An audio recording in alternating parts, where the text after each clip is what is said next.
we think closing opposition have a slight tension in their case, where they say on our side of the house, China will go in and absolutely crush Tibetans, yet international pressure on their side means that China will, in the status quo, be lovely to Tibetans, right? Those two things do not operate together, right? If China cares so much about international pressure, why would, on our side, they go on and utterly obliterate the Tibetans, but on their side, like, stand there and be like, oh yeah, we'll look after you, we care about you because people are wearing Free Tibet t-shirts, like bollocks.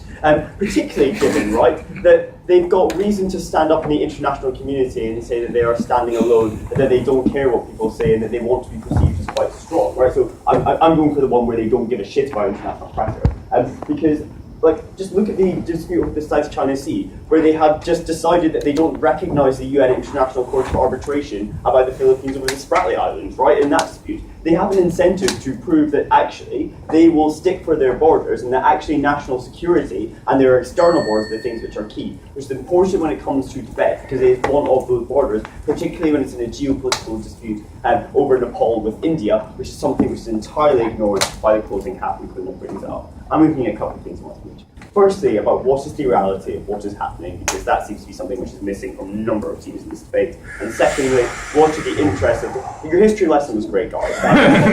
It was also wrong in parts. But it's fine because you asserted it, you guys did it first because you said it first. It was a Scottish king who took over England, not the other way around. You said it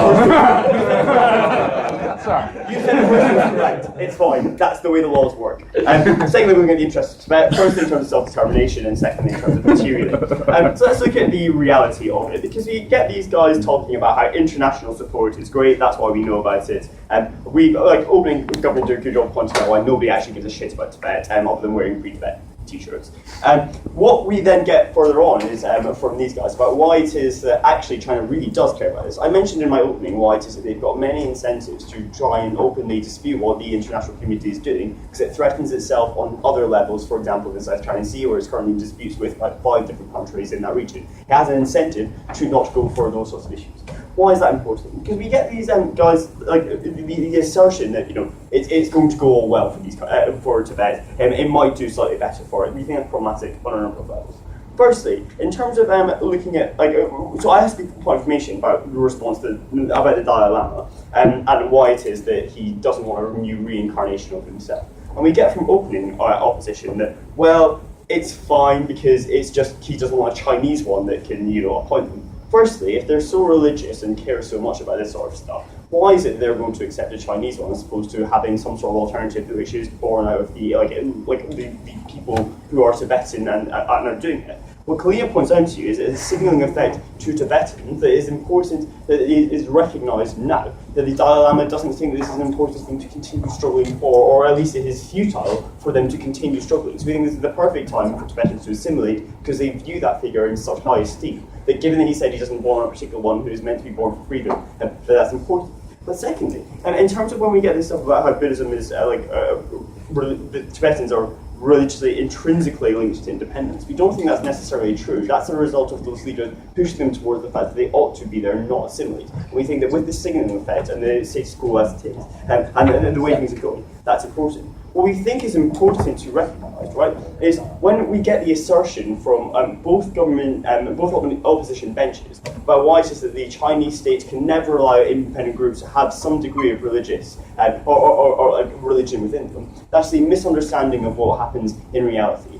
Actually, China has kind of moved on from its Little Red Book principles, which is kind of why it relies on capitalism to some degree within it. It is state-directed and not necessarily state-controlled. That's important because it's more pragmatic and cares more about its security and external borders as opposed to internal divisions. This is important on a couple of levels with this, because they're not going to crack down and massively destroy religion within these particular communities because of the fact that it means that they are less likely at that point to have security. They value security more in terms of what's going to happen, particularly when it borders on external borders, which is important about Tibet, because it borders on Nepal with the geopolitical stuff we'll get onto, the Clean already explained.